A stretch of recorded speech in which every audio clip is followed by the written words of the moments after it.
What's up, guys? Welcome back to the Jared Williams Show. We got special guest on again, Eddie Barkerst. What's up, man? Not much, man. How are you? I'm doing good. Good. Real good. Good. It's cool to have you on here again. Yeah, I'm glad to be on here again. It's cool. You completed the death walk. If anybody who watched our last episode, Eddie just walked the death walk. We held a 24-hour walking event for business owners. It was freaking awesome. We had quite a few business owners show up and walk for a long time. A long time. And it was a lot harder than they thought it was going to be. Way harder. You've never walked for that long, so did you think this was going to be a piece of cake and then it wasn't?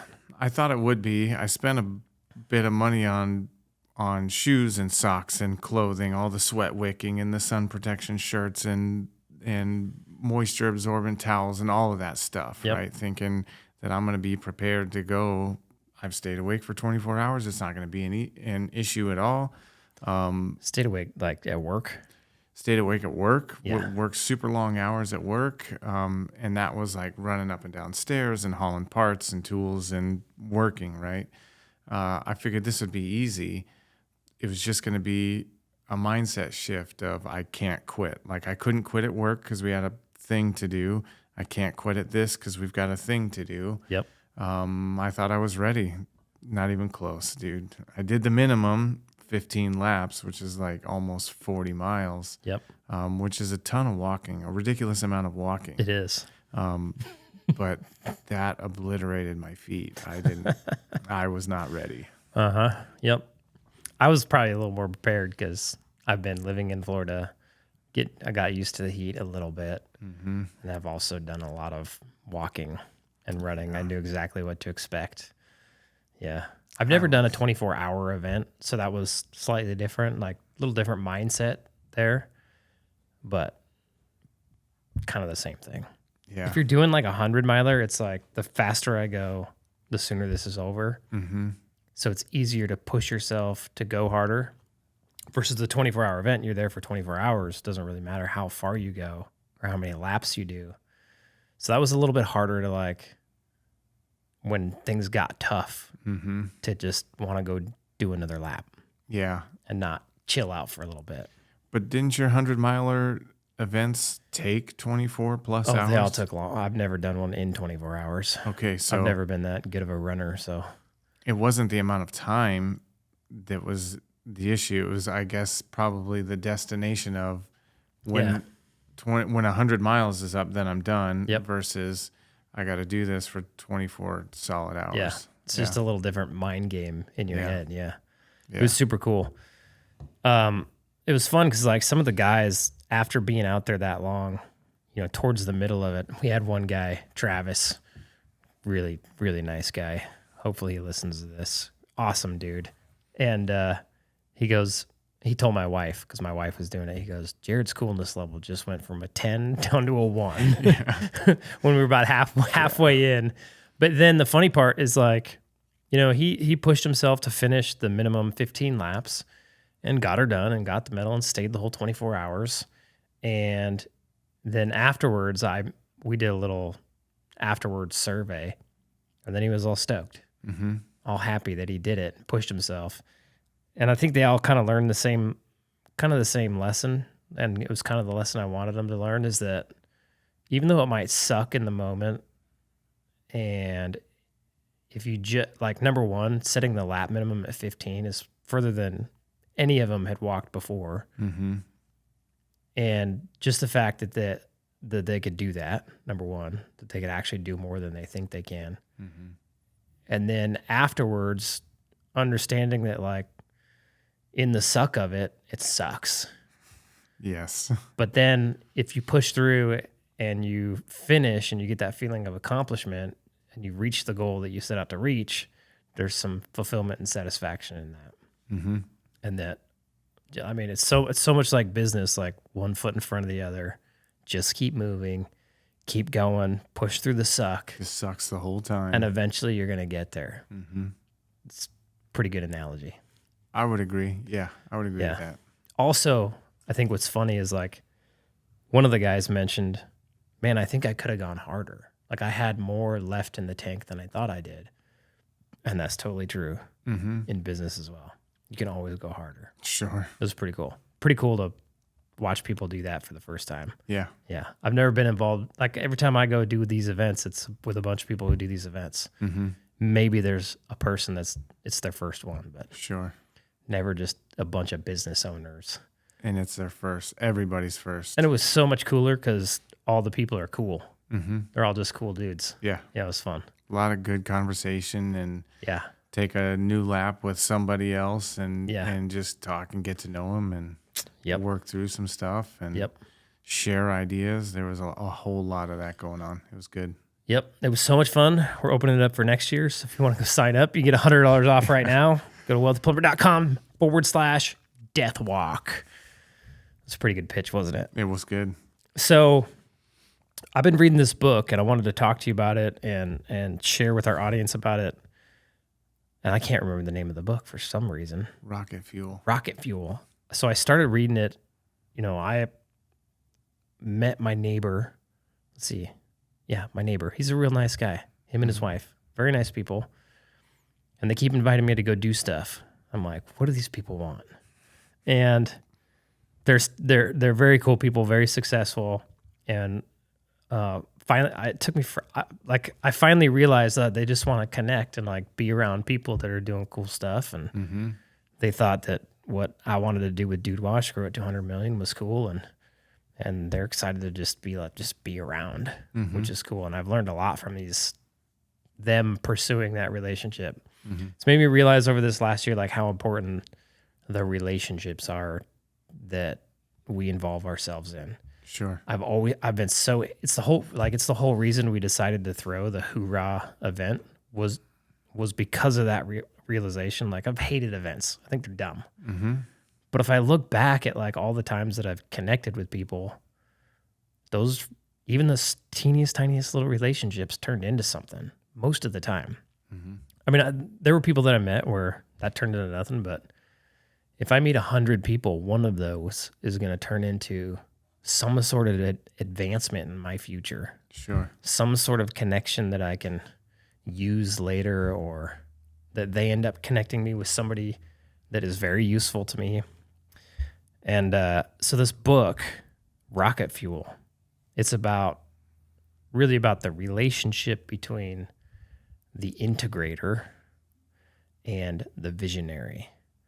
And when I read it, it's funny because I kind of have known, maybe not so much, but I knew that I was terrible in like the day-to-day, and I was more, my head lives in the future. And then when I hired you at Prospector, what it allowed me to do is I just gave you the day-to-day, probably because I hated it so much. Sure.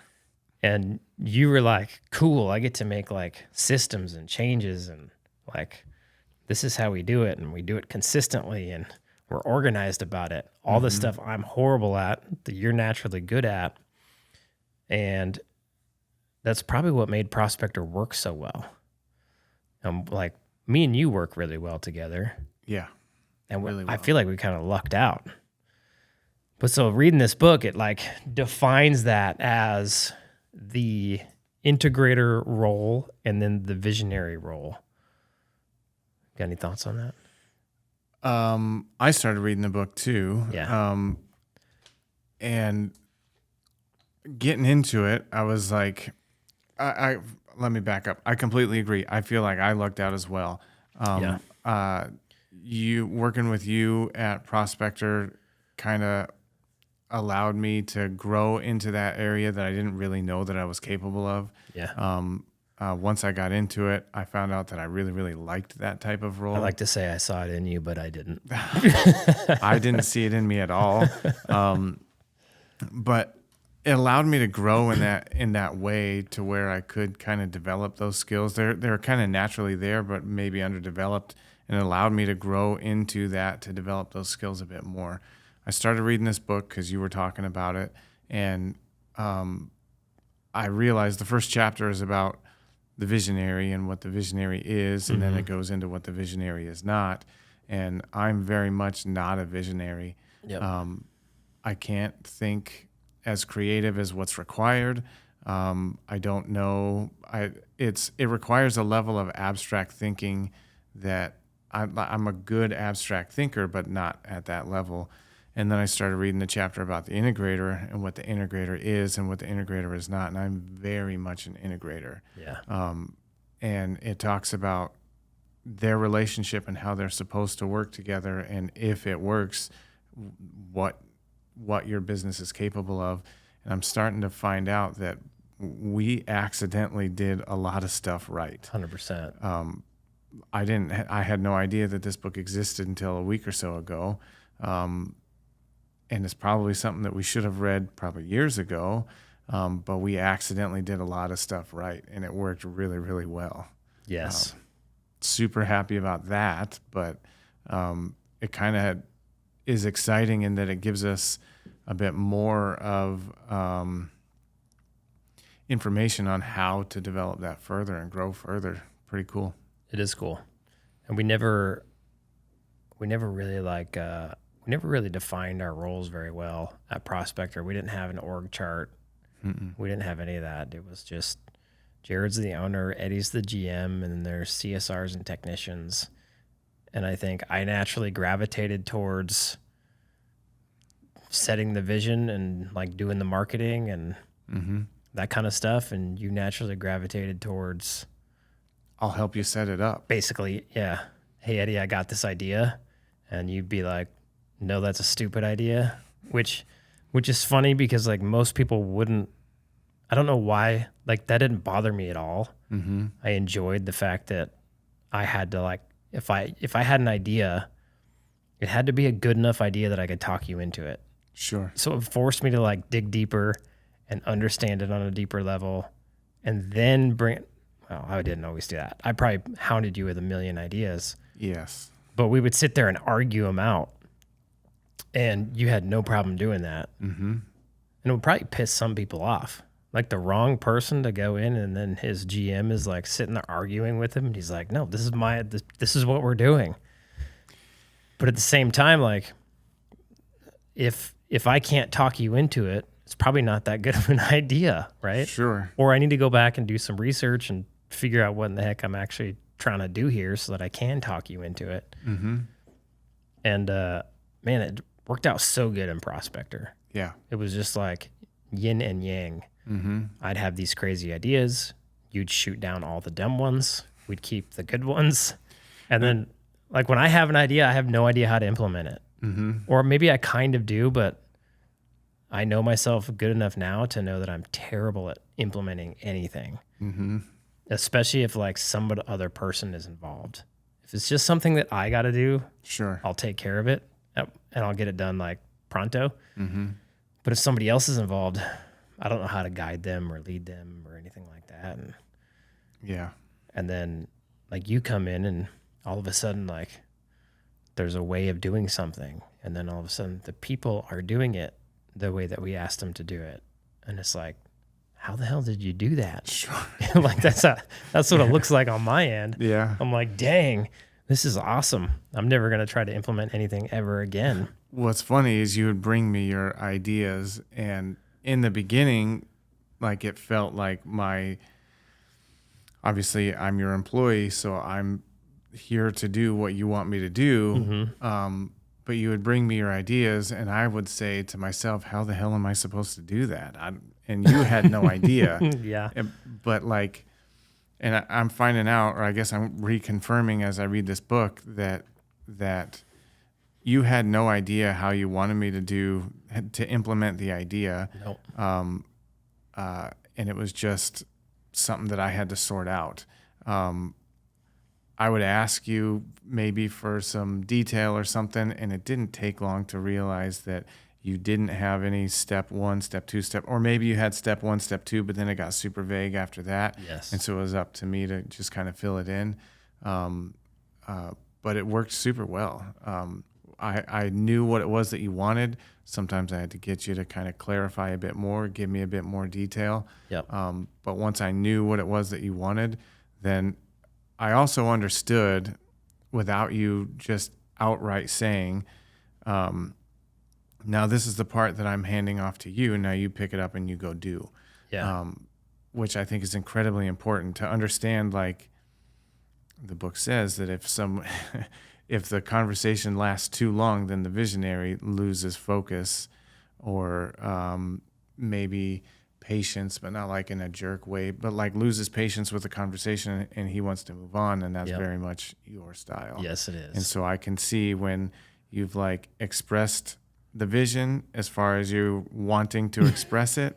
Yep. And now it's my responsibility to pick it up and go make it work. What does that look like? Like, do I just like get short? Do my words get shorter? No, it's just like you can tell when a conversation naturally comes to its conclusion, and any conversation beyond that is just like awkward and unnecessary. And so when you explain that vision, you kind of have your wrap up or your outro in that you'll say something like "makes sense" or "got it," and then I know that the conversation's coming to an end. And that's my opportunity to ask for any more clarification if I need it. My opinion is if I don't ask for it, then I don't deserve that clarification. So I ask for any clarification if I need it. And then after that, the conversation's over and we move on. Obviously, I can come back and say, help me understand this part. But And you would genuinely enjoy, because this is a weird concept to me, you genuinely enjoy taking an idea, a concept, and turning it into a reality. Very much, yeah. Like that just, I don't know, tickles your buttons or whatever you call it. Tickles your fancy. I think that's the phrase. It's not buttons, it's fancy.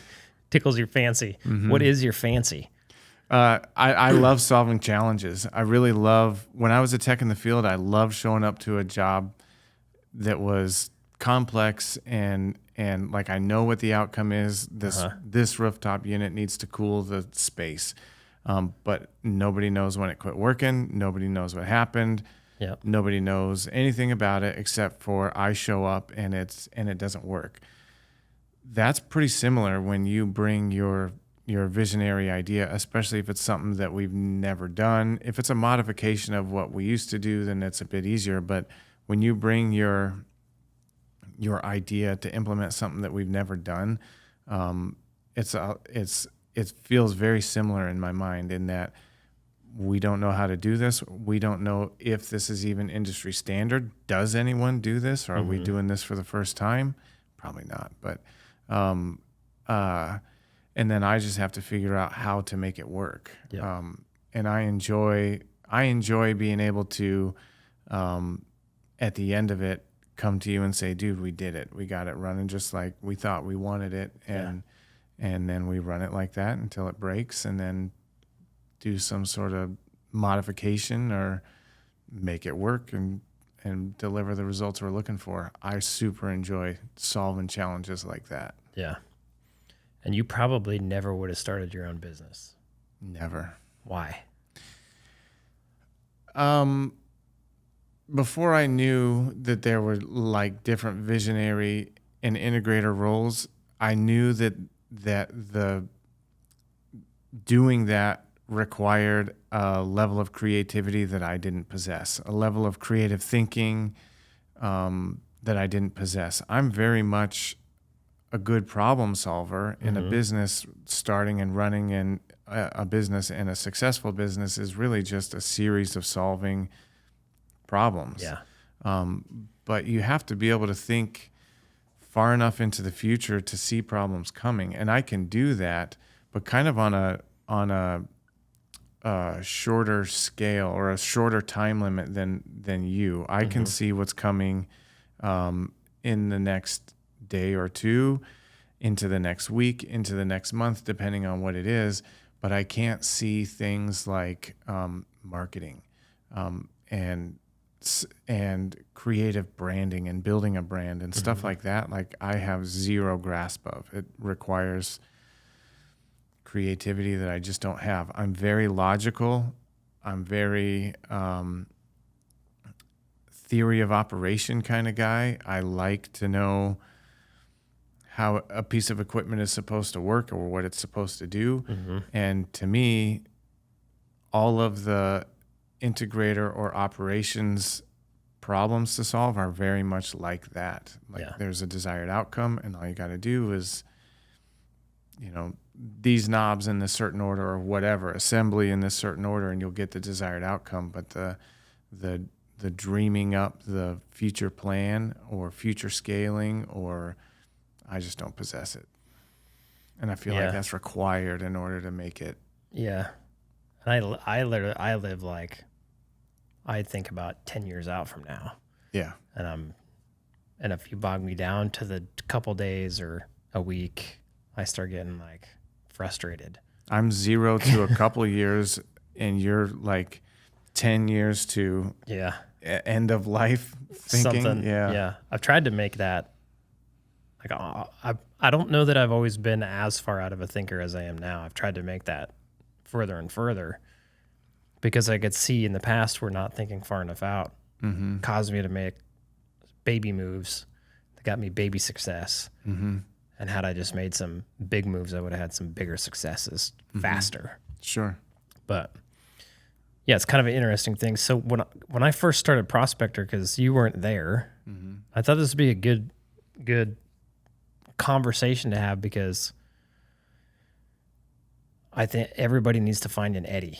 Every business owner needs to find a yin to their yang. Like if they're, and I think it's most common for visionaries to start the business just because they are more creative, and starting a business is like creating something. It's what I love so much about it. It's like we get to you love to build things. I love to create, but I can't create the thing without the builder. Sure. Is like probably the best way that I can think about it. So it's like if I were to be able to go design a house and then work with a builder to go build it, that would give me I would love it. Yeah. It'd be like the coolest thing ever. The thing I thought up in my head is now sitting here in reality. Right. And I didn't have to think about all the stuff, right? I just got to make the creative decisions. Yeah. Super cool. And I never would have pegged myself as a creative person, because that was like my brother growing up. Like he was the artist. He was the one who could make videos. He was the one with, like, he's like on a whole nother level of creative. Sure. It's kind of funny that I am the way that I am. It's taken me 40 years to figure that out. Sure. Like, I feel like I'm just now starting to figure myself out. And the longer I'm in business, the more I think business is just learning yourself. Like learning the things that you're good at that make you tick, and putting those into practice, and then finding other people to do the things that you don't like to do or that you're not very good at. So you said you think that all business owners should find an Eddie or like a good match to them. Yeah. How did you, so you have done that, and how did you find, so people are going to be asking, I imagine, how am I supposed to find that person? Where do you find that type of person? Yeah. Yes. Well, I can tell you how I found you and why I picked you. And that's one of those areas where I feel like I just lucked out, because we didn't know that we worked together very well beforehand. Just kind of, it worked. And I guess if it hadn't have worked, then I would have found somebody else. So definitely got lucky on that one. I imagine that could be a process. Like, oh, dude, I can imagine. So you could go take the test, right? So like it kind of talks about that in the book. We'll get into that. But what I'm curious about is what happens when an integrator starts a business and needs a visionary, because I imagine that happens as well. I think it would be like, I've been thinking about this a lot as I'm reading this book, and I'm like, man, because we've got 860 some people in our school group, all business owners. And I guarantee you one of those is an integrator. Well, according to the book, visionaries are only 3% of the world. Right. And so what's the chances that everyone in your school group is a visionary? I feel like that's probably pretty slim. Sounds slim. So I guess like before you go just look for an integrator, I would want to go figure out, okay, am I an integrator or a visionary? Sure. Because you're either one or the or. I guess they talk about there are some people who can do both very well, but it's like insanely rare. Sure. Like absolutely insane. So chances are you're either an integrator or you're a visionary, and you need to go figure out which one you are. And you can go to their, I can't, dude, I got a terrible memory. What's the name of the book? Rocket Fuel. Rocket Fuel. Yeah. It's not the right name for the book. I guess when you mix the two together, it's like Rocket Fuel. Okay. Sure. So I would go I'd go to their website, take their test. They have like their assessment test. Do you remember what that thing's called? No, I don't remember. I took it. You're supposed to be there when I need you. Oh, yeah. I'm going to find out, because if you go to Rocket Fuel University, so it's rocketfueluniversity.com. Oh, if you just Google it, it pops up as like one of the options. It's called the Crystallizer Assessment. And you can take this assessment and it will tell you whether you're a visionary or you're an integrator. You took the test. I took the test 100%. Like, what did it say your numbers were? it was like probably as maximum visionary as possible. And as least integrator as possible? Yeah, my integrator score was very low. I did have some integrator traits, like financial traits, because I like numbers. So some of those I was okay in, but the rest of it I was like terrible in.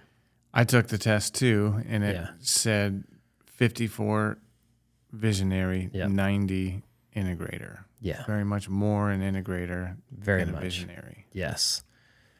And so like going back to when I started Prospector, knowing now that I'm a visionary, it was very much like I'm creating something, I'm building something. But what I ended up building, like I was able to hold on to a certain point, and then it started like everything was messy because I don't systemize. I could probably systemize something, but then like communicating that system to the team and holding them accountable to the system, like zero ability. Sure. And I'm probably better at it now than I was then, and I still suck at it. But so back then, when Prospector, like when I hired you, the same day we hired technician number 6 and technician number 7 and you. All you guys started on the exact same day. I would never do that again. Yeah. But that's a visionary mistake. Sure. Because I didn't think through, like, how's this going to work? How are we going to onboard 3 roles all at the same time when one of the roles I don't even know what he does? You know? And so, but looking back on that, it's like if you're the visionary, you got to get this business to a point. Like you have to play that integrator role to some extent good enough to get you to a point where the business can cash flow bringing on an integrator, or at least where if you bring on an integrator, the business will begin to cash flow to have the integrator there. And your life will get so much easier once that integrator's rocking and rolling and up to speed. But knowing if like where you lack in your integration skills, if you just knew that, then you could pay attention to that and say, okay, well, I really suck at these things and I really excel at these things. And so I need to pay close attention that I don't like push these things aside. Yeah. Because the growth or what is this? What's that saying? The growth is 100% in the work you don't want to do. Something like that. The success is on the other side of the work you're avoiding or something like that. So I will 100% avoid integrator work. Yeah. Because I hate it with a passion. I could tell after a little bit, like this was set up just to get us by. Just enough. The intent was this is going to get us by until someone else can come and kind of iron it out. And I found out later that someone else was Eddie that Barker. Was me. Someone else was me. Yeah. And I would call you for things and I would say, hey, this is set up like this. Why? And you said, I don't know. Fix it. Yeah. Okay. Sounds good. Yeah, dude. And so I can see somebody who was an integrator, like thinking back through some of my past coaching clients, I know I've had these. What ends up happening is I think they get stuck with, I got to create these systems and these SOPs and I need to have everything in order before I push, before I grow the business, before I hire the employee. And then you just get stuck. they're not willing to like blow all their money on marketing, not having a plan for it to work out. From an integrator's perspective, that would be, I would never do that. No. I think you would need a visionary in order to go See that the future. hard. Yeah. Because I would never. I would think the same thing. Like I have to have all of this stuff in order. Really, the entire business should be built entirely before I hire a first person. Yep. It's kind of like an integrator's perspective, and I can see how that could hold somebody back. Oh yeah, it definitely does. Mm-hmm. So I think if you knew you were an integrator, then you would say, okay, I need to be less cautious, more willing to make moves that, you'd have to, seems like it'd be really hard if you weren't like a future forward thinker to try to put yourself in that headspace. And then do it just temporarily. Yeah. Like if integrating is your thing, then you need to temporarily stop and play the visionary role. Yeah. And then pick up the integrator role again until you can find someone that's kind of your match. And that'd be kind of a weird thing too, because you would be looking for somebody to push the vision of the company, and then you would become the integrator. But if you were the owner and you hired the visionary, like to me, there would have to be, I don't think a visionary would come in unless there was some sort of partnership involved. Sure. Yeah. So that might be where, like, for an integrator, a good partnership with a visionary would make a lot of sense. Mm-hmm. And then they should read the book so that they understand why both roles are needed and how to successfully communicate with each other. Completely agree. If you own a business, you should probably read the book. If you own a business and are looking for somebody, hands down, you should probably read the book. Hands down. Yeah. So if I were to try to find a guy like you, and I found you, like my reason for hiring you was I heard Ken Goodrich say he likes to hire ex-military, because not that you're ex-military. Not that I'm that, yeah. But he likes to hire ex-military because they're very systemized. And if you give them a set of steps, they follow the steps exactly. Mm-hmm.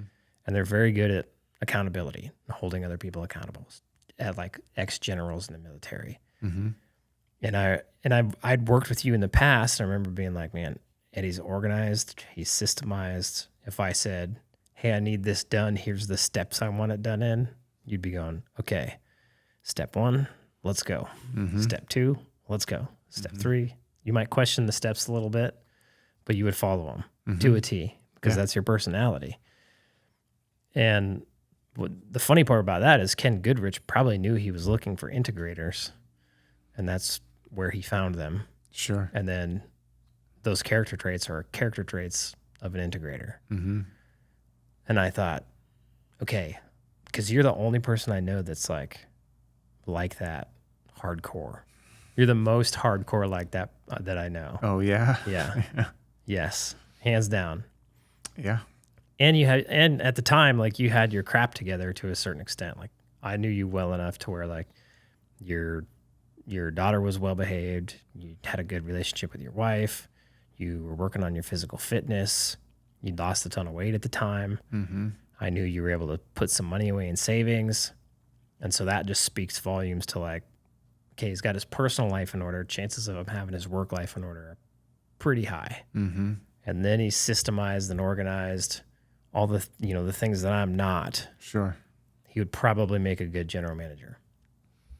I had no idea about like the ability to, if you would have asked me, could Eddie create like a system to do something? I would have said yes. But then if somebody would have said, does he have the ability to to train people on that system and then to hold them accountable? I probably would have said, I don't know. I probably would have too. Yeah.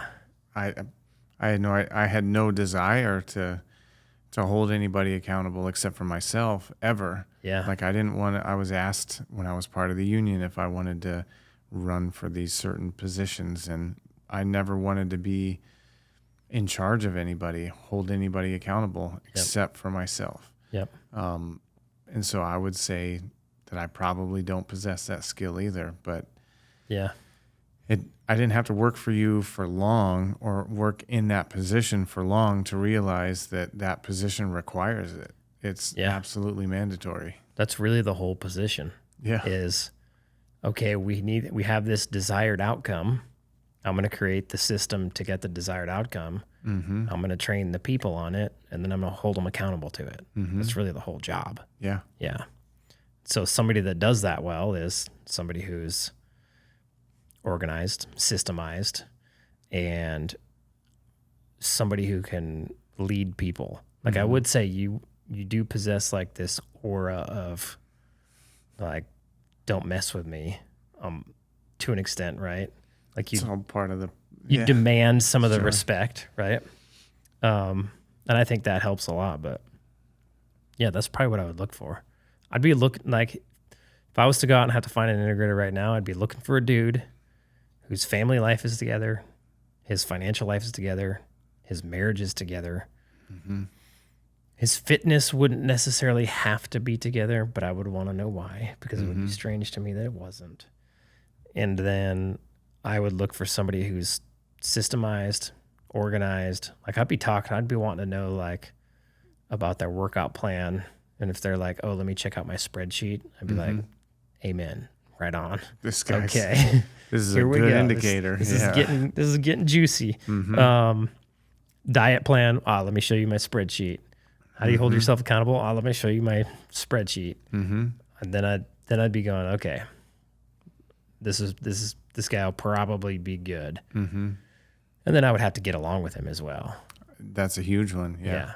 100%. And then I would have him take that test, and I would see like I would compare his test and my test and see like, are we a good match together? Does he fill the ones that I'm really bad at, and do I fill the ones that he's really bad at? And then I would make sure that, like, honestly, I wouldn't hire a GM again. I'd hire an integrator. Yeah. I would make that the job title because it's a much more effective title. I think. Yeah. Makes total sense. I completely agree. Yeah. It implies a type of action just in the title of integrator. It implies that there's a type of action that goes right along with it. Yep. So then if you're an integrator and you're looking for a visionary, that sounds harder. I would agree. That sounds harder, and because you're looking for somebody that can, you know, if you're an integrator and you got a business put together, your vision is likely small, I would imagine. I wonder if most people who start are integrators, and that's why we have so many 1, 2, 3 truck shops. I wonder. It seems like There's nothing wrong with that. no, I don't think that's all. wrong at all. But I wonder if that's why that happens. The book implies that most visionaries are founders of a company. And so maybe they're the ones that have this big dream, and one of their thoughts is, dude, I should start a business off of this, or I had this great idea, I could start a business.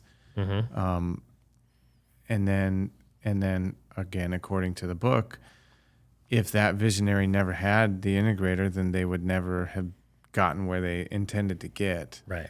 But I could see if people, plumbing business owners or anything like me, in that like I was successful in the field probably because of my logical way of thinking, and my logical way of thinking lends to being an integrator. And then maybe they get sick of it and they're like, dude, I'm going to start my own thing. I can see that evolution. It makes total sense to me. Yeah. I don't know. I mean, but you came from the field as well. Yeah, but I was not like you in the field. No? I was not organized and systemized. Like I was to the extent that I had to be Sure. to be successful. That was it. I do know you moved around a lot. Like you went from Kind of. Like I worked for American Mechanical for 12 years, but then I moved around a lot. I worked for American because it was comfortable. So I enjoyed the comfort of knowing that I'm going to the same place every day, working with the same people every day. I knew exactly what to expect. Mm-hmm. But then when they actually they laid me off, but they technically fired me if we were to be truthful with ourselves. Sure. Because they were being shitheads, but then I was being a shithead back. Sure. So my apologies to anybody who's listening from American Mechanical. You guys were being shitheads, but so was I. So well deserved. But it was kind of a freeing moment because I'd never, I worked there for 12 years since I was 18 years old until I was 30. And then I went to go work for another contractor and I was like, oh, this is different and kind of cool. Mm-hmm. Like I started to think it was cool to like see the different ways that people did stuff. Probably because it like sparked some creative thinking in me. Sure. And yeah, moved around a lot. But I think I bet integrators get stuck. I bet if they get stuck at one truck, 1, 2, 3 trucks, Mm-hmm. maybe 4. But then it's big enough. Sure. But so for that guy, But that's probably a cope, though, huh? You think? oh yeah, totally. I bet it is. Mm-hmm. And so if you're I that don't guy, know what to do. This is fine, and so then they just kind of cope with the position rather than digging to find what the issue is. And if it were me, then I would be looking at my systems or the things that I had in place, and finding a visionary would not be on the list of things that I ought to be doing right now. right? Yeah, exactly. But that'd be the very thing that you needed. Probably, yeah. So, and to find a visionary, you would need somebody that is excited about business to come in and partner with you. Mm-hmm. I think you would, because a visionary is not going to come in and be a visionary for a paycheck. Sure. I don't think that would happen. And And if they did, it wouldn't last very long. Mm-hmm. Because he'd be like, well, why don't I go do this for myself? Because Right. that's how he rolls, right? Mm-hmm. So I think, but like if you're in that position, I'd 100% be looking for this visionary character to come in and be the visionary of my company so that I could then grow that thing bigger than I thought possible. Sure. Because otherwise you're stuck. You're stuck in the field. You're stuck. Yeah, you're just stuck. Mm-hmm. So like if that was you as an integrator, then you got to that point with the business. I'm asking you to put yourself in shoes that you've never been in. Mm-hmm. Would you be okay with that? With bringing on a visionary who... No. Would you be okay with, like, I started this business and it's got 2 to 3 people in it, and I'm working out in the field and I got these 2 buttholes working for me? No, I would not be satisfied with that. Like I'd be, my style is I'm content, but I'm never satisfied. If I have like bigger goals and I am not getting there, I just get more and more frustrated that I'm not seeing the growth. And then I start digging for where that growth must be. I would not be satisfied like shrinking my dream to fit what I was able to achieve in the last couple years or something. Excuse me. You're good. That would be kind of like a terrible settling for me. I wouldn't like that. Yeah. And you'd be the kind of guy, you'd have 3 guys working for you and you would have stacked away $800,000, but you wouldn't be willing to see that go to $200,000 That would be tough to grow the business. Mm-hmm. That would take a visionary to say, hey, let's spend $600,000 to grow this business to a point where it makes more than it does now. Mm-hmm. Yeah. Yeah, that would be tough. That would seem like going backwards to me. But I mean, if I step back and think about it, like that money was stacked up for a reason to be used. Yeah. But yeah, that would kind of kill me inside to watch that just go away. I'll get it back, sure, but watching it leave would be tough. It would be really tough. Yeah. I'm almost willing to bet that a lot of the people who start businesses are integrators, Probably. and they don't have a big enough vision to actually like, and a creative thinking. It's an outside of the box kind of creative thinking to actually push their business forward. Mm-hmm. I would agree with that. That sounds about fair. Yeah. That's kind of crazy. Mm-hmm. Makes me think about my school group totally differently. Sure. Yeah. Yeah. I got a message, or it wasn't a message to me, but somebody on the group today said that they're sick of the operations part of it. Like he's sick of handling all the operations, and he wants to know what the next move is. Obviously, short answer is bring on a guy that'll handle your operations. He sounds like he's probably wants to spend more time in the visionary role, but he's stuck probably trying to do all of it. Yep. And I told him, I said, short answer is bring on a guy, outsource the handling of the operations to somebody else. That's not a very good answer, but like the long answer is kind of like what we're talking about. He may be a visionary and he needs someone to be an integrator for him. And so to me, thinking of it through that lens, his question probably is, I'm a visionary and I'm sick of doing the day-to-day stuff. This drives me crazy. Yep. I need someone to come and do the day-to-day for me so I can think about the longer term stuff. Yep. Is likely what his question is. And so he just needs to find somebody like that. If I don't know how to do that, I would imagine just start looking in your close circle. That's where I was to you. Start looking in your circle and see who fits that bill. Send him a text message with a link to the test and say, Yeah. Hey, just out of curiosity, Take this and take this test. Tell me what it comes out to be. Yeah, that might not be a bad idea. But he needs to outsource that to somebody that likes to do that type of stuff. We're out there. Yeah. I enjoy doing that type of shit. In the book, it said that somebody that can or will build the vision for somebody is a valuable person. It's not to be looked down on. And I very much, we said earlier that we accidentally got a lot of things right, according to this book. And I very much have felt that way where since early on at Prospector, I knew that my role was to bring your vision to life.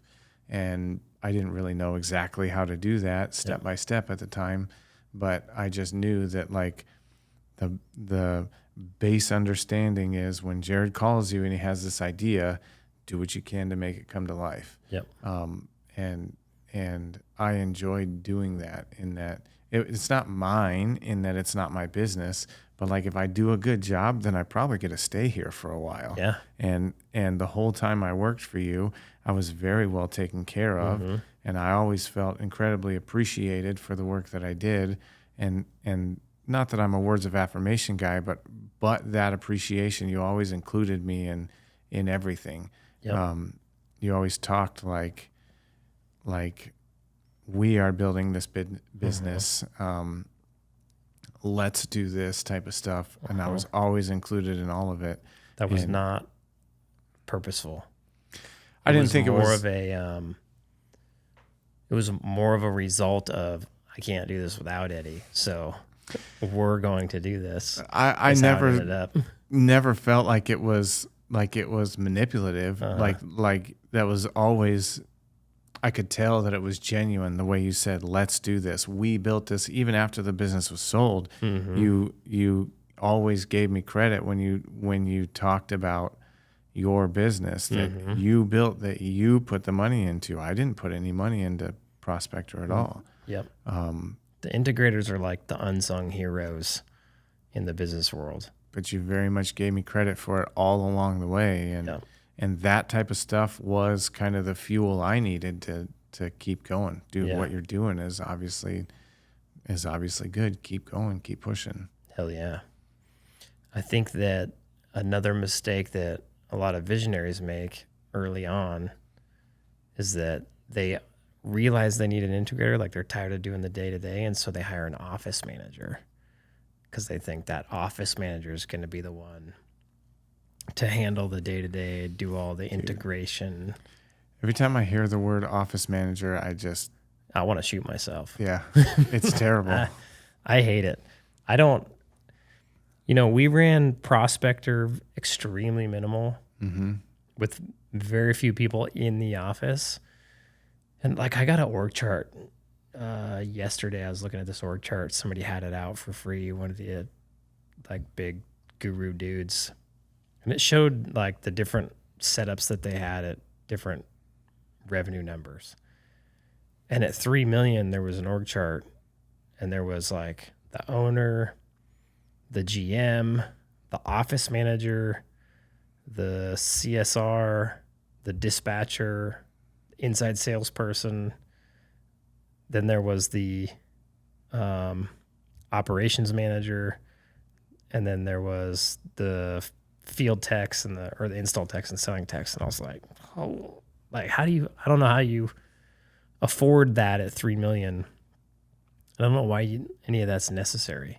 It sounds like a couple of excess managers in there at least. I agree. Yeah. I agree. And I don't know why you need an office manager. Like Prospector did 6 million last year. Mm-hmm. If you total what I made before I sell it and what the new owner made after he sold it, it was like 6.2 million. Mm-hmm.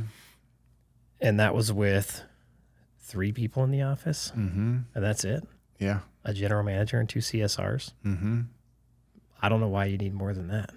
We didn't. There was some days where the workload came in and I'm like, dang, we should get another person in here. Yeah. But once we looked far enough ahead, and we the days that we felt overwhelmed, Yep. like we just needed a better refined system to handle that burst of workload. And then once we got through that, I'm like, there's no reason for anything more than this. Yeah. And I could do, if I built the systems right, then the business didn't need me like tweaking and adjusting and, calling and making all these minor little messing with stuff. I could go and do whatever it was the office manager needed to do, bank deposits or mail or errands or whatever. Me and you was. would even go shoot half the day. Yeah. Whenever I came to Alaska. That was the best day. Yeah. Those are the best days. And the business ran fine with 2 CSRs in the office and 7 to 8 technicians out in the field. Sometimes there would be missed calls on my phone. Someone was looking for something. I'd call them up after we were done at the range. Oh, never mind. We solved it. We figured it out. Yeah. Yeah. And we made the mistake of kind of sort of hiring an office manager. We were really looking for a CSR, but we wanted a higher quality individual. Mm-hmm. So we thought, well, let's call it office manager. Mm-hmm. And then she can kind of manage the other CSR and maybe take care of some of these other office tasks. Mm-hmm. That turned out to be a big mistake. So, yes, huge mistake. And during my interview with her, I kind of had a little bit of a preview of what the future was going to be. Yep. When she told me that she aspires to be an HR manager. Mm-hmm. And I was like, That should have been red flag. that was it. Yeah. And I specifically asked her, I said, sounds like you got some pretty high aspirations. I'm afraid you're going to be bored here because we don't have a need for an HR department. I handle all the HR stuff. You could tell that she was looking to climb the ladder. Yep. And she wanted to kind of be towards the top somewhere. And Prospector wasn't looking for anything like that at the time. Nope. Prospector was looking for somebody that could just reliably answer the phones, treat our customers good, handle the customer information in the software, and follow up with stuff. Yep. And when she said she aspired to be HR, I was like, man, she's not going to like it here. And it didn't take long with her being in the office for her to start showing that she was not satisfied. She wanted to be in charge of stuff. Yeah. She wanted to tell people what to do and change things. And She wanted to manage the office, like her title said. yep. Yep. And we just did not have We needed her to a need answer for that. phones. Yeah. Yep. Pick up and outbound.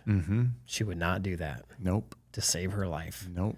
So after reading this book, he talks about how certain employees will try to circumvent the integrator and go straight to the visionary. Like if they go to the integrator and the integrator tells them something they don't want to hear, they'll go to the visionary.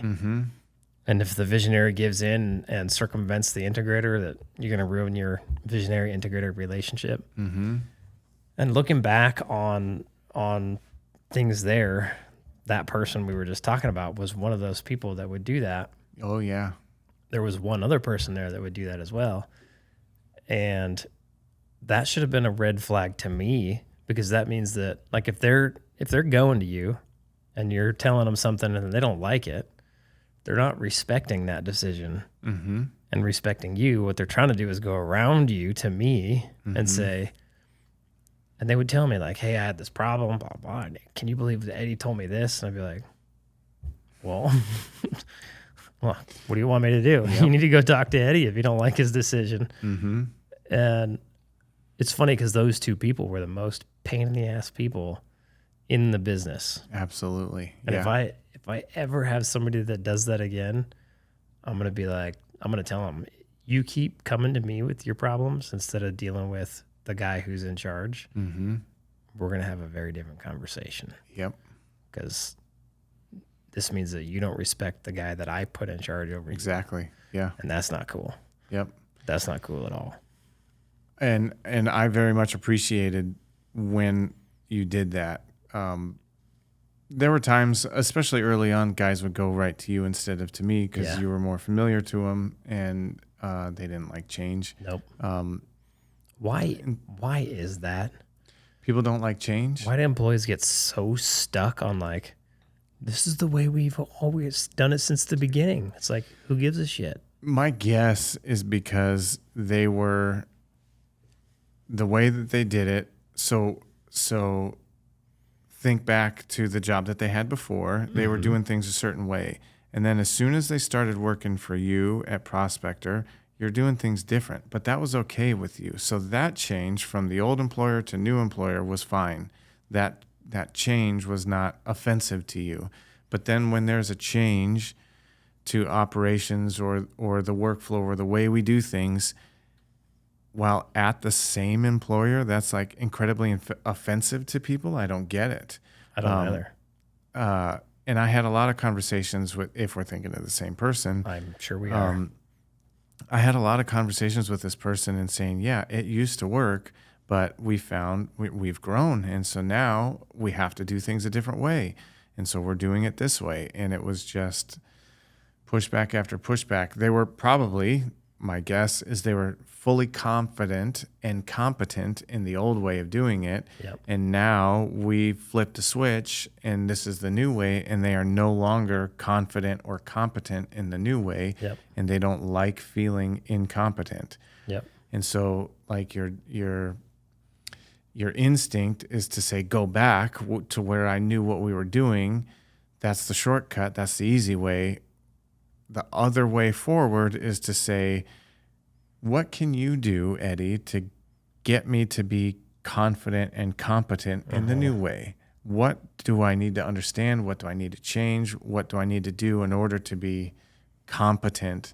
And then you'd be fine with change. Yeah. I imagine it's ego. I mean, to me, it seems like that's an ego move to be pissed off because I'm not fully versed in the way we do things now. Yep. My guess. Yep. I agree. The funny part about that is like, as much as our employees would resist change, like we even put it in our SOPs, this will change right above their signature. Yep. Like it's going to change. Yep. When it does, I'll let you know and we can sign a new one of these. And they still got mad.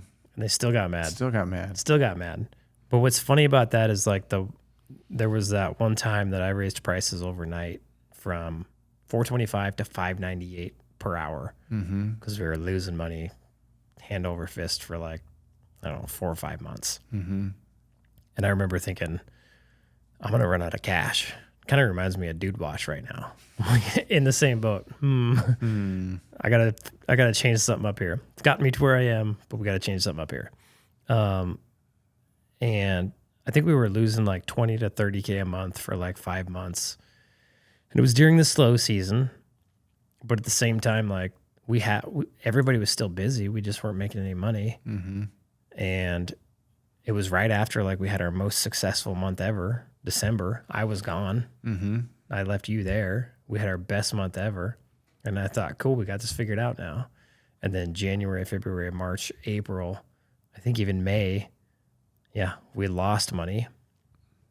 And then I remember going out in the shop and looking around and seeing all the guys and thinking about all their families and your family and the CSRs and their families and my family and all the customers we'd acquired. And I was like, this is either going to, like, if I keep going how it's going now, it's going to fail. And the only thing I knew to do at the time was raise prices. And when I did the math, I had to raise them up to $598 from $425. It's like almost $175 an hour. And I was freaking out. And I was like, well, it's going to break if I do nothing. And it might succeed if I make this the only change I know how to make. And I made that change, and I didn't tell anybody. And nobody said a word. Me and you had some conversation about it. Yeah. And I was like, trusting your vision. Yeah. I was like, okay, I mean, I'll take your word for it. That seems wild to me, but I'll take your word for it. Yep. And I thought I was going to come in the next day, like after everybody's first job, and they were going to be calling the office and being like, what the hell is this? Nobody said a word. And I was like, whoa, that's weird. Yeah. This is crazy. Yeah. And then we made $100K that month profit, and we continued to make it until I left. It just got better and better and better. What's funny about that is then we were able to have the hindsight, like the realization that our hourly rate wasn't our problem, our efficiency was. And once we fixed that, we could fix our hourly rate and actually do better. Yeah. Yeah.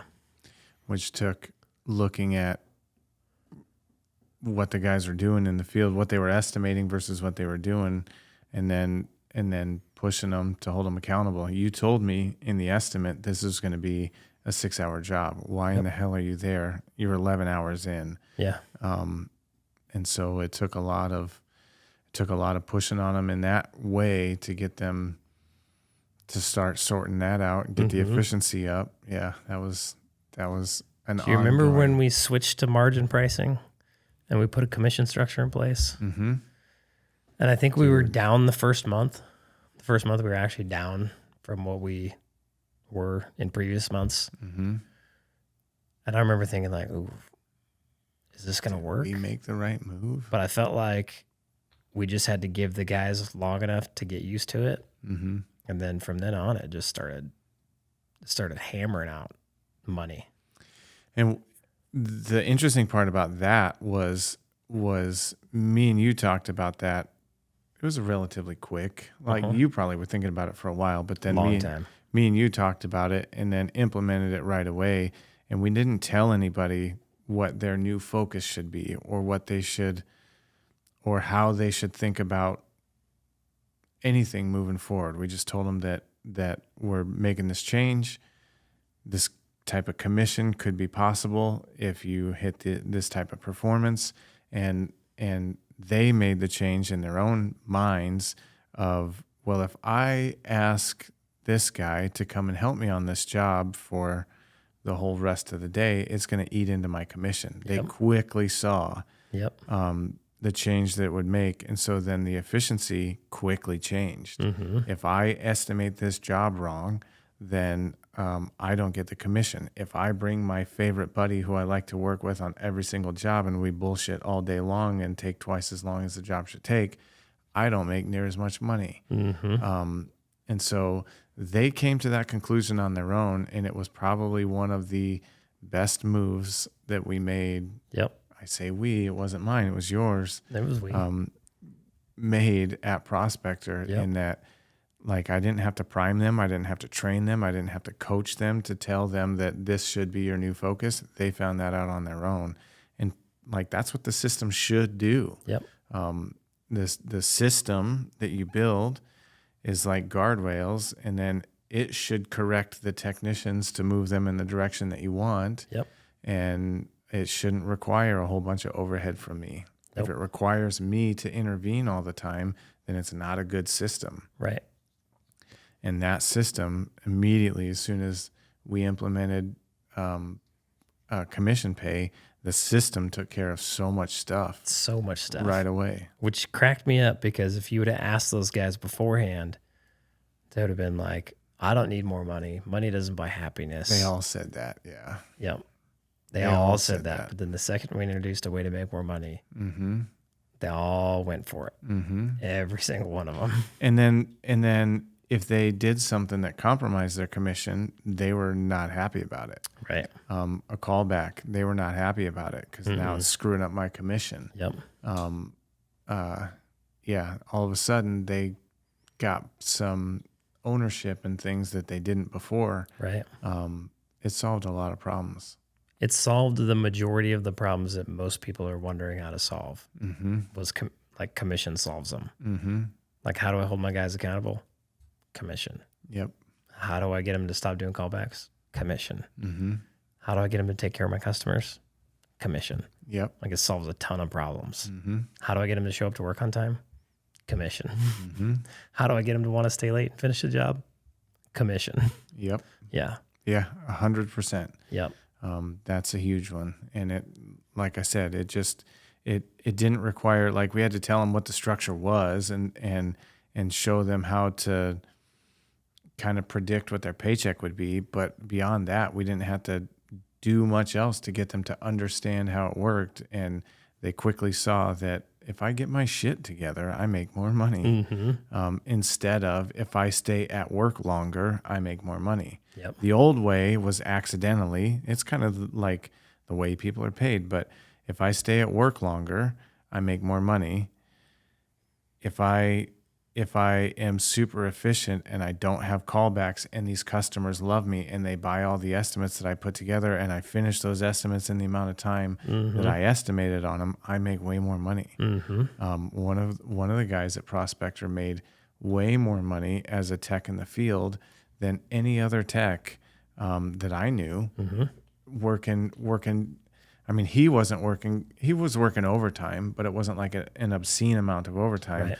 But the guys that I knew that were working 12, 16-hour days all summer long and maybe into the winter too, they weren't making the kind of money that he was making. Nope. Working 50-ish hours in town.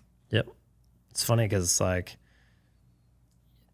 up there's like all the oil field work, and I would work around guys, and every winter they'd go up north and spend 6 weeks in a man camp, come home for 2 weeks, then go back and spend 6 more weeks and come home for 2 weeks, and then go back and spend 6 more weeks just to be able to make, like, I don't know, $160K for the year.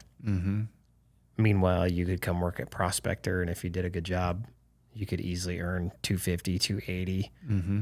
You could probably push that to close to 300. Like, you had to be after it. You got to be after it. But you're in town working 40 to 50 hours a week.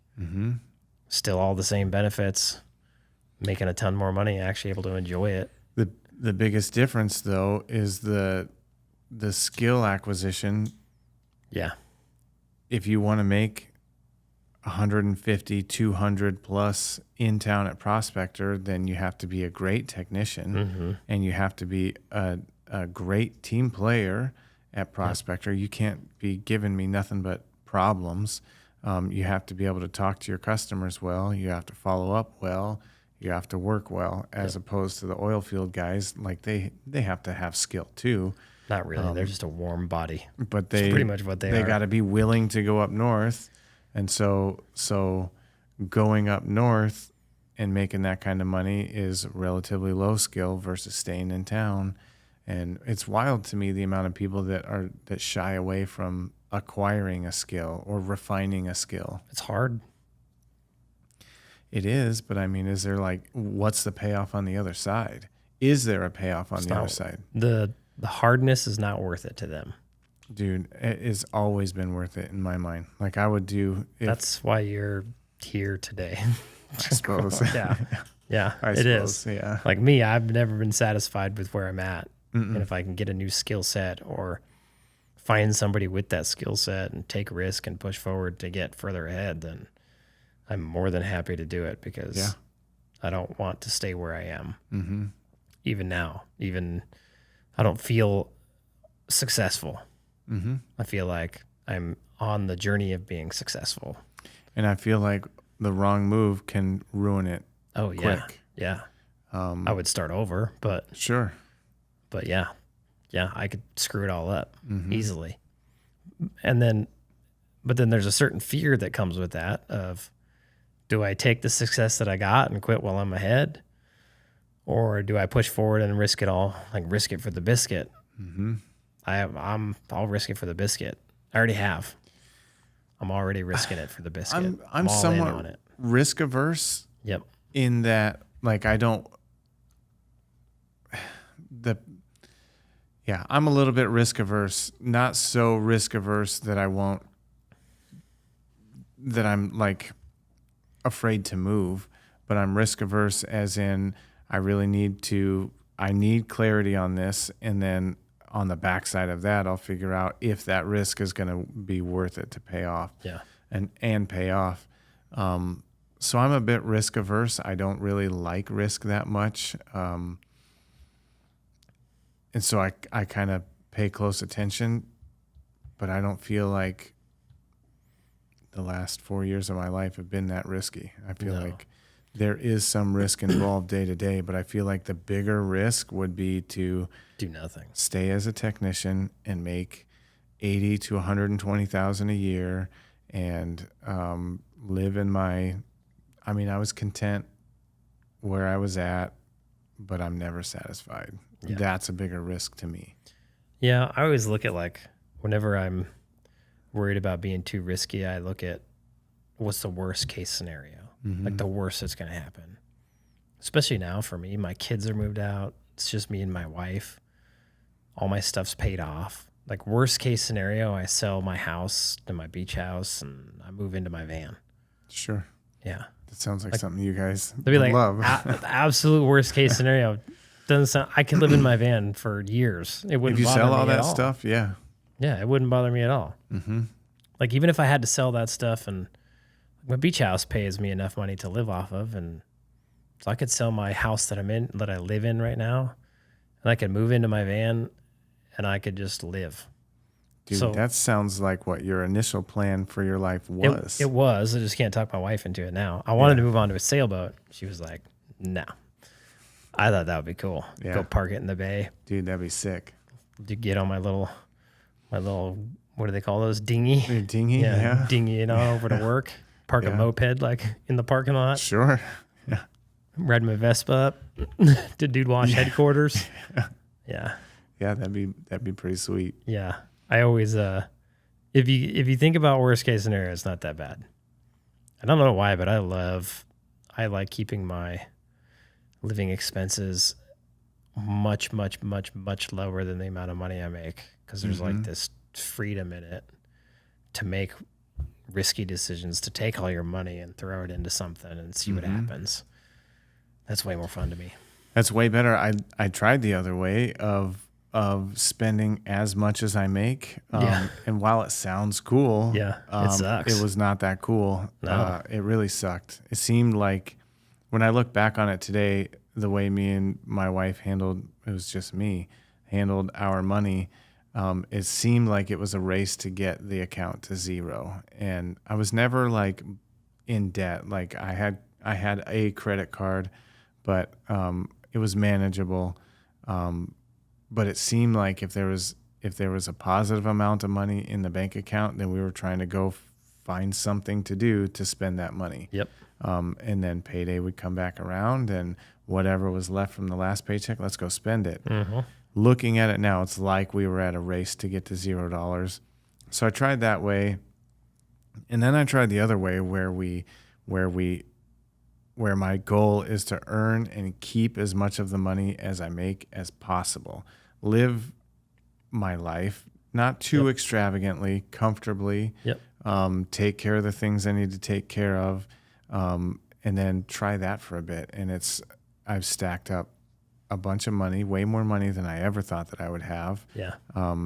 And I keep a super close eye on my budget. And if I can live for years without having any income at the comfort level that we're at, dude, that is freedom. Yeah. I can do whatever I want, and I go where I want. I do what I want. It's amazing. It's way better than the old way. That's for sure. If you can live off of $80,000 a year and then have a business that makes you $1 million or $2 million or $3 million a year, that's ultimate freedom. Hell Like, yeah. Yeah. You get it on a whole new level because you have cash flow that you don't necessarily have to work for. And then that business also generates a ton of credit card points. So you can fly anywhere, stay in any hotel, and rent any car for free. Mm-hmm. You never pay for that stuff. And you never run out of miles because you spend enough money at your business to make that happen. Mm-hmm. And then your living expenses are super low. It's pretty awesome. Yeah. Then if you're like me, you get bored, and then you find like other things to do, Sure. like an idiot. Yeah. Yeah. Yeah. Yeah. That's a much better way to go, to live well within your means. And Way better. My advice to every business owner is to cut expenses to as minimal as humanly possible. Even if you got to sell your house and move into a cheap ass apartment, you're talking about your personal expenses. Yeah. Like create a budget that is like extremely minimal, Mm-hmm. so that you can. It's much harder to start your business right now. Like just start and then go get work. Mm-hmm. I would probably want to have some money in savings now. So I would start getting stuff in order before I quit my day job.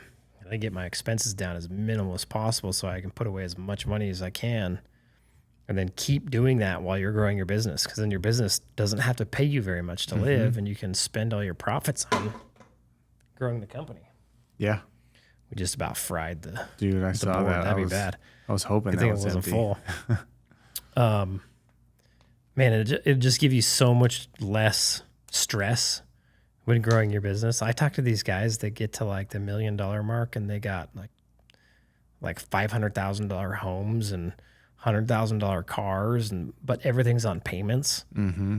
And then they can't afford to grow their business because they're spending all their money on their personal life. Dude, those people are so frustrated, and they don't even know why they're frustrated. But you can just tell that they're incredibly frustrated. They're people. stressed. Yeah. They can't stop. Mm-hmm. They created this like pit that they climbed into willingly. Yeah. It's almost impossible to climb out of. But they feel like they deserve it because Yep. they built this successful business. Yep. Yeah. They're a slave to it, and they have no idea. Like we talk about the people who are just a one truck chuck, they really just have a crappy job. Mm-hmm. Well, if you make $1 million and spend $1 million in one, you're in the exact same boat. Mm-hmm. You just have a really crappy job, Yeah. even crappier than the one truck chuck guy. And your boss sucks. Yeah. Your boss sucks. Yeah. He's not taking very good care of you. No. If he lets you live like that without, some Yep. sort of guidance. But yeah, that's tough. Like making $1 million a year sounds incredible, but really the thing that makes it incredible is the difference between what your lifestyle hourly rate is versus what your maybe savings hourly rate or your income hourly rate is. Yep. If those are even close to each other, you're going to be frustrated. The further apart from each other they are, the more, I would say, satisfaction and freedom and low stress. If you make, $100 an hour, I don't know what, if you make as a business owner, but if you're earning $100 an hour, but your lifestyle is $30 an hour, and you're comfortable at $30 an hour, dude, that's freedom for sure. Yep. You can things can go wrong, and things can go wrong for quite a bit of a time, providing you have savings. And it's not going to, like, sure, it'll bug you, but it's not going to wreck you. Nope. That's something that I don't think a lot of people understand. No, they don't. They're visionaries. So they just go all in, balls to the walls. Yeah. They don't have a budget. They don't know what that is. Sure. They don't even know how to create one. Well, you need an integrator to help you with that then. Yeah, definitely. Marry one. Go marry an integrator. Sure. Yeah. I wonder if that's a thing. I bet it is. Oh, geez. I don't know. My wife's not an integrator. Is she a visionary? I don't know. Maybe. I had Christille, my wife, take the test. She's an integrator. Is she? Mm-hmm. It actually, I can see that. she's been like, it's actually kind of cool for me to read the book, and then for her to read the book, and then to take the test and see where we end up, because she's been, our kids are, my story, but our kids are out of the house. They're both married. I got grandkids from one of the kids, and that was my wife's life. Mm-hmm. Like, she was a teacher for a short stint when the kids got to like the end of their high school careers. And then she quit teaching and kind of helped out with Prospector for a little bit. Mm-hmm. Got some of those initial systems going because I couldn't do it because I'm not that kind of guy. And she was. And then we moved down here, and I worked from home, and so we hung out together quite a bit. I didn't have a ton going on, but then as I've grown the coaching program and now Dude Wash and have an office in town, and I'm gone, and our daughter moved out now. She's like... She took the cat with her. My daughter took the cat with her. Yeah. Coolest cat ever. My wife wants to get a cat now. Mm-hmm. She was texting me pictures of cats yesterday. Well, her and my old lady were talking about cats, and so they're collaborating. So we're both getting cats? We're getting cats. Okay. Yeah. You already got a cat. It's ugly. You need a cat with hair. It's adorable. It's got... I'll send you a picture. All right. But it was cool, like her, because I've been trying to figure out how to get her involved into like something that I got going on, just so she's got her candle business. Mm-hmm. And I get frustrated at her that she won't push on that harder and think bigger and make bigger moves. But the fact that she's an integrator makes total sense. Mm-hmm. She's like, I got to get all this stuff figured out before I do all this other things. And I'm like, oh, okay, that's interesting. It makes a lot more sense now. And then anytime I tried to get her involved in anything that I'm working on, like me and my wife have not worked well together. I'll be the first one to admit that. We are not the Jared and his wife go to work together and just kill it. And I think it's because she's an integrator, and I was expecting her to be more of a visionary. Mm-hmm. And so I actually found some roles for her to do within Wealthy Plumber. Maybe the Jared Bumshow, I don't know. They kind of mix that fit very well with her integrator kind of skill set. Mm-hmm. And it was cool because I set the vision for it and went into ChatGPT.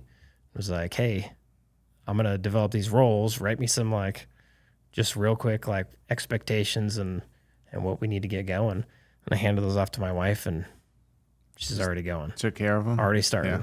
And I was like, that's all I was missing all these years. Mm-hmm. I just had to set the vision for her. Sure. And I didn't realize it. Yeah. Until I read the book.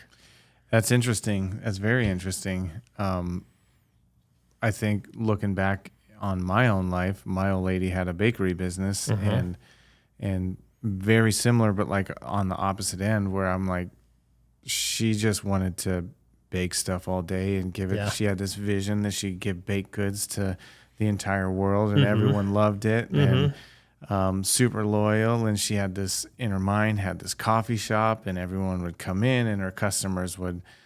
And I'm like, how the hell are you planning on doing that unless you have this and this and this and this in order? Yep. And so it's like exactly like yours. And she's like, shut up, Eddie.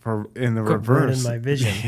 Yeah. She had this massive vision, and I'm like, you can't do that unless you integrate these things. And that's very interesting. Yep. It's funny that they're so opposite. Maybe that's why our relationships work with our old ladies, I guess, because we are opposite of each other. Maybe. Very interesting. Very interesting. All right. Well, go read the book. Rocket Fuel. I think it's a must read if you're going to be in business. I would agree. I think you need to understand whether or not you're a visionary or an integrator, and then understand what your strengths and weaknesses are, and find somebody who complements you. Because I can say that's probably been the number one key to my success. It wouldn't have happened without an integrator. I would have been beating my head against a wall, wanting to shut the business down. And I would say that I didn't find a visionary. I paired up with a visionary though, but that's key to my success. I wouldn't have the level of success that I do have if I hadn't, come across, or you hadn't presented me with this opportunity and I took it. Yeah. I would have still been a tech in the field. I would probably die as a tech in the field on some rooftop somewhere, and that's not what I wanted for myself. And so, yeah, I completely agree. Find someone that you can pair with, work with like that, and then just go at it. Yep. I concur. Alrighty. We'll call it a day. All right, dude. Peace. Thanks.